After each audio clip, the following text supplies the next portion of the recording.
So in my little off time, I went and Googled for poems on water. There are such things. I don't know. Do we have any water poets in the audience? So I found one by Emily Dickinson. Water is taught by thirst, land by the oceans past, transport by throw, peace by its battles told, love by memorial mold, birds by the snow. I just thought it was nice because the first line, water is taught by thirst, it kind of captures the tension, I think, that's running through some of this conversation, Bill. And I know in your role you become obsessed with those that are thirsty and those that have bad water. There are about 1 million people in California that don't have access to clean potable water, which is an astounding thing because this is the richest state in the country. So tell us how that is. Right. Well, first I want to thank you, Steve, and the Atlantic for hosting this. Thank all of you for being here. California's water challenges, our water problem, our water crisis, has actually been a pretty well-kept secret. I'd say more Californians know about Flint, Michigan, and lead in the water in Flint, Michigan, than know about the fact that over 1 million Californians don't have access to clean, safe drinking water. And that's distributed among about 300 communities, largely rural, but not exclusively, from the Oregon border to San Diego. 300 communities, water districts that can't provide clean, safe drinking water. And the problem, what the communities have in common, they tend to be low-income, disadvantaged communities that cannot raise through their own water rates sufficient resources to pay for the remediation, the cleaning, or the patch to a clean water system. When one thinks about that and thinks about how bad that is, I mean, you know that, your fellow legislators know that, Jerry Brown knows that, so what are you doing about it? So I've introduced legislation, Senate Bill 623, in this last session that will carry into 2018. We have a broad coalition. You just heard from Veronica and Wade. Their organizations are part of this coalition. It's a very interesting coalition that's brought agriculture together with what we call environmental justice communities and certain water districts around the state to negotiate, first to look at how do we understand the scope and the nature of the problem. It's partly the result of agriculture and nitrate contamination, but there's a lot more than that. There's naturally occurring contaminants. We heard about chrome-6, arsenic, uranium, where there's no polluter you can point to, sometimes a function of drought, depleted water tables that then produce some of these contaminants. So in coming together to look at the solution, folks that usually aren't partners, from the United Farmworkers Union to the Western Growers Association, sitting down at a table to understand. These are normally not friendly to each other. That's correct. Right? So my roots, I was an attorney with the United Farmworkers Union. If we were, on a good day, we were negotiating across a table for a contract with members of the Western Growers Association. Those were the good days, the negotiations. The worst days were on picket lines and, acrimonious relationships. This coalition that's brought together farm worker organizations, environmental justice, and ag, it's breaking down the problem. To what extent is agriculture responsible? The Water Foundation has done a lot of the data and metrics. About 30% of contaminants are ag-related, both people growing crops, but also dairy, other farm animals. But about 70% are these natural occurring contaminants.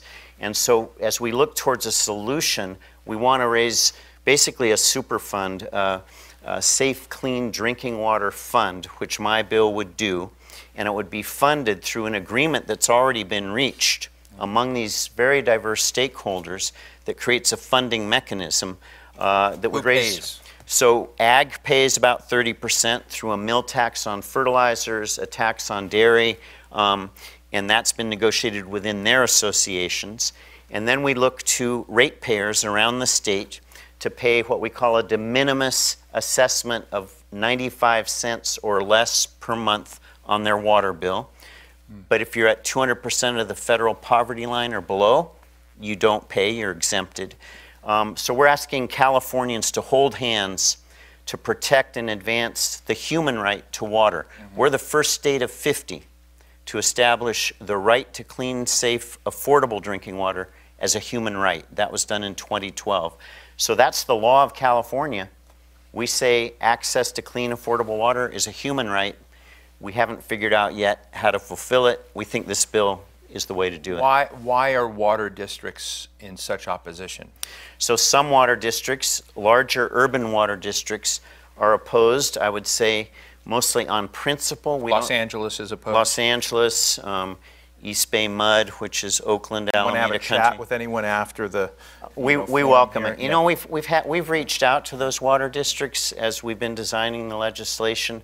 I think they would represent their position better than I will, but my understanding is they're philosophically opposed to asking their ratepayers, for whom they are presumably providing safe, clean drinking water, why should they be part of the solution for these communities that don't have the resources to provide safe drinking water? Our response to that is it's a human rights issue, it's a California issue.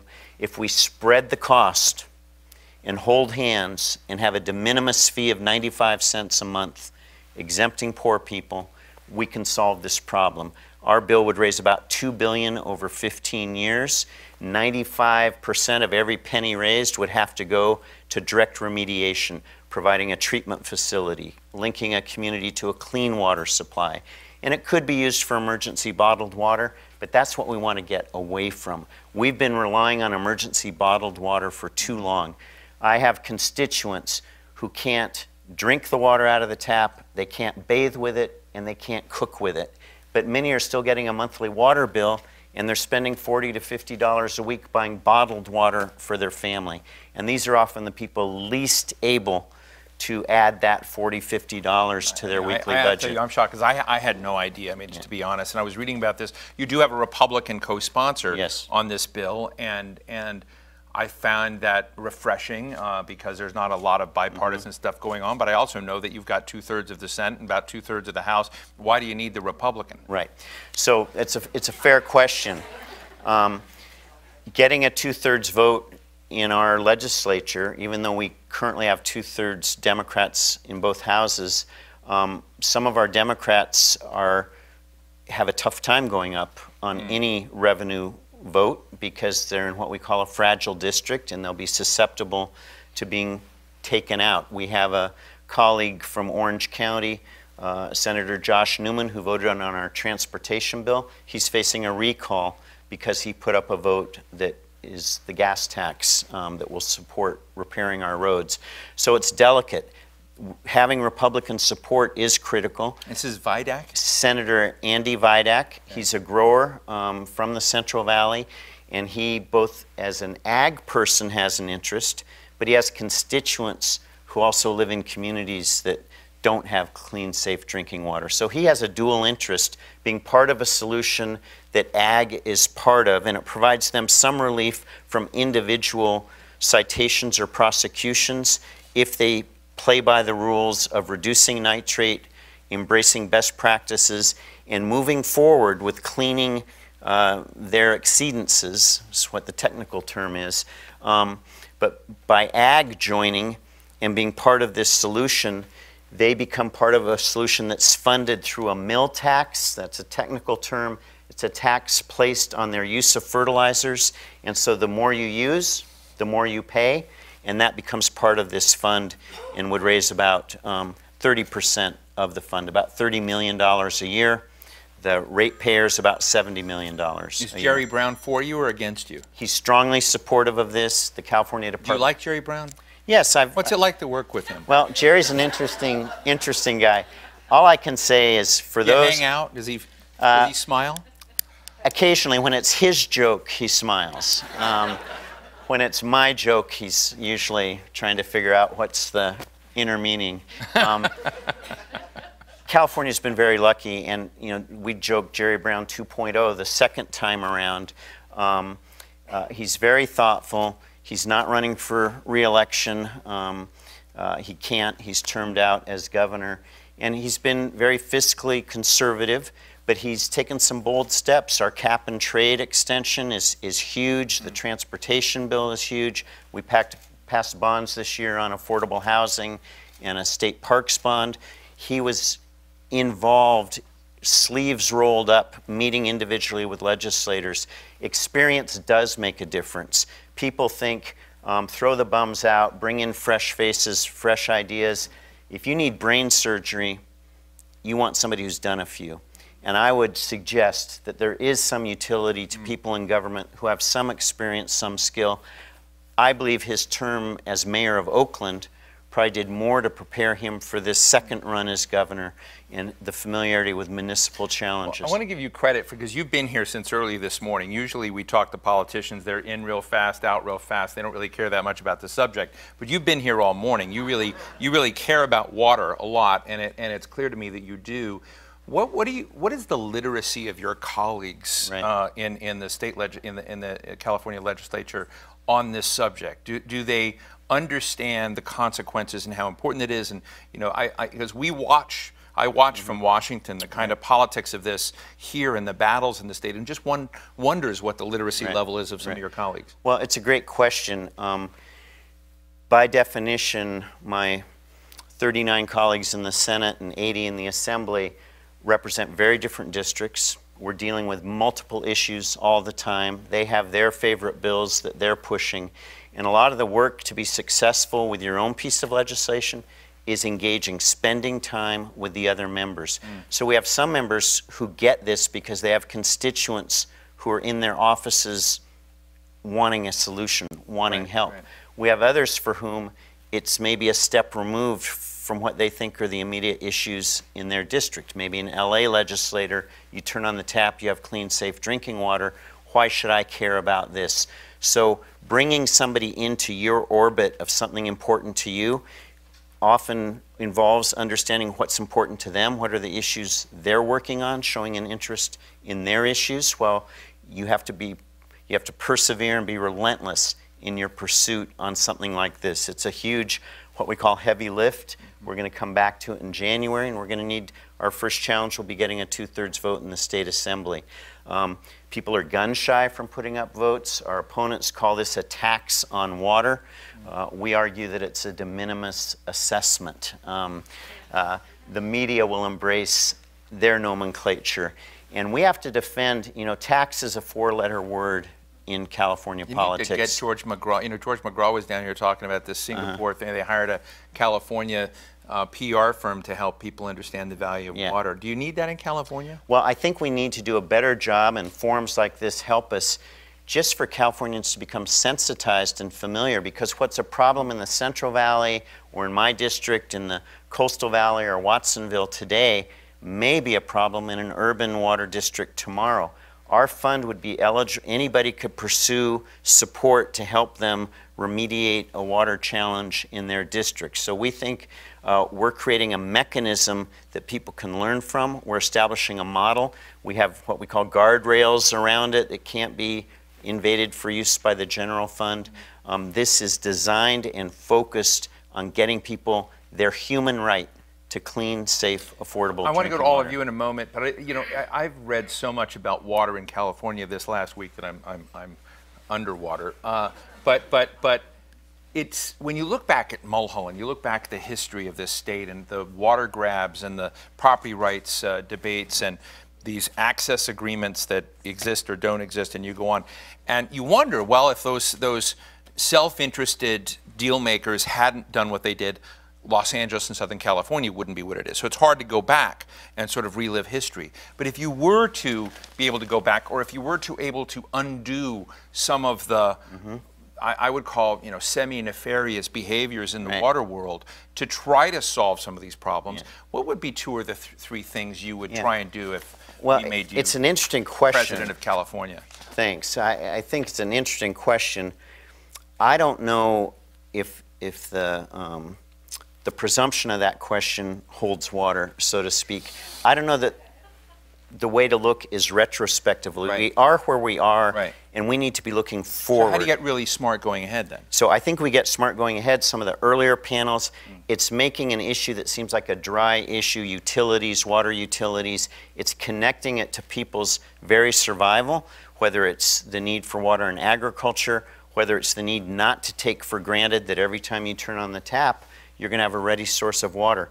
We had a little lesson with the recent drought, then we got inundated with rains last year, but we have to continue to prepare for growing population, greater strain on all of our natural resources, and especially water. I mean, just a quick example, I represent a community of Watsonville. It's a farm worker community in Santa Cruz County, about 50,000 residents. Median income for family is about $16,000 to $17,000 per year. So supporting a family on that, living in a very expensive housing market, very expensive coastal community. Chrome 6 was discovered in the water supply of Watsonville a few years ago. There's a fix for it. We heard there's a remedy.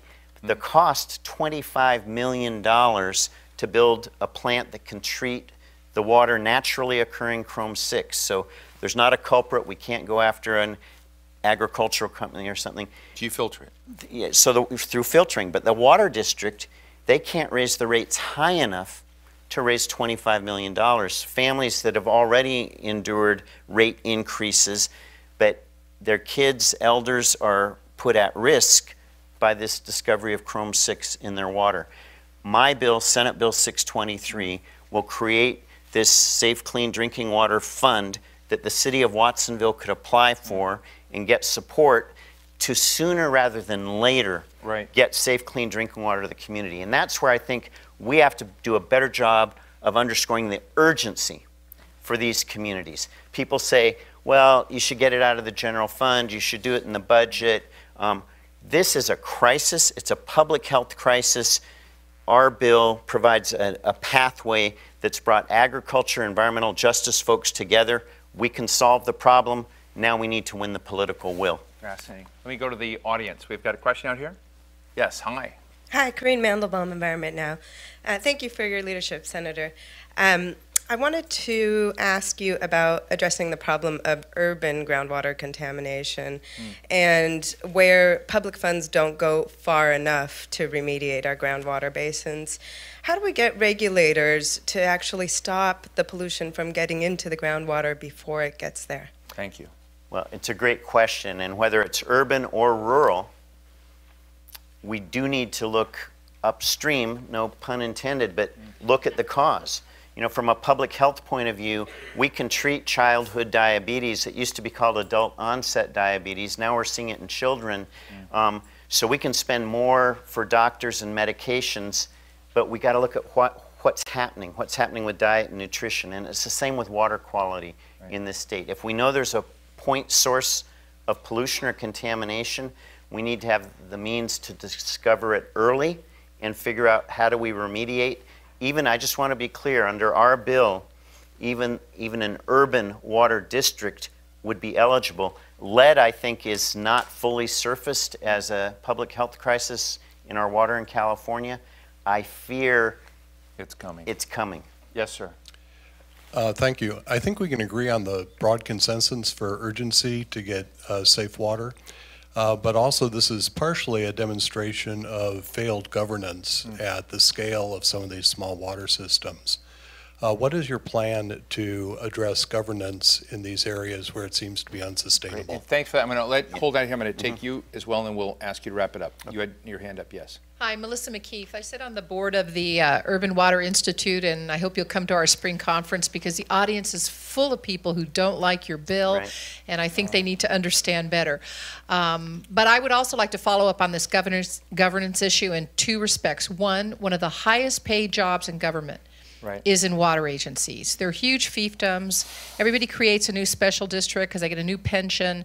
I mean, if you look at the amount of our economy that is that group, is the legislature going to do anything ever to curb that? And then secondly, I never hear anyone talk about the reality that most of our urban water loss is leaking pipes. Gardeners don't fix them. Why can't we have our water agencies come out and fix our infrastructure, just like the phone company and Spectrum and everyone else, because that would solve a lot of the water waste in urban areas. It would. There's a number of questions in there. I'll start here and then I'll go back over there about governance. But fixing antiquated water systems is critical. I live in an area in the Monterey Peninsula where we have a private water company, Purveyor. One of the big issues there is loss of water because of a lack of private utility investment repairing their infrastructure. So infrastructure writ large, whether it's our highways, our electrical system, our electrical grid, and our water system need to be front and center. Kind of tying, you piggybacked on the governance question and, you know, high salaries in some of these water districts, et cetera. What our bill does is look to disadvantaged communities where they don't have the capacity, there's not the wealth in the community. You could raise in Watsonville water bills to $1,000 a month. Those folks can't afford a water bill of $50 a month. So regardless of how the district is organized, there has to be a life preserver from outside if we're going to deal with some of these huge problems. I'm the first to acknowledge that the governance in some of these regions have been fiefdoms, etc. That comes through community empowerment as well. Some of our allies in this work, the Leadership Council, the Community Water Alliance, these folks are working with the grassroots, and by focusing on their own access to safe, clean drinking water, I believe it can lead to the empowerment to take control of those districts, to elect people whose primary commitment is to serving the people they represent in those districts. That won't happen overnight, but part of the problem of our democracy is maintaining its health in an environment where people feel helpless. A little tidbit for all of you in case you're on Jeopardy about Bill Monning is that before he joined the California State Senate, he worked for a group called International Physicians for the Prevention of Nuclear War. You may know it, Physicians for Social Responsibility. They won a Nobel Prize for their work. I don't know if there's a Nobel Prize in California for fixing the water problem, but I wish you very well. Ladies and gentlemen, Bill Monning, thank you so much.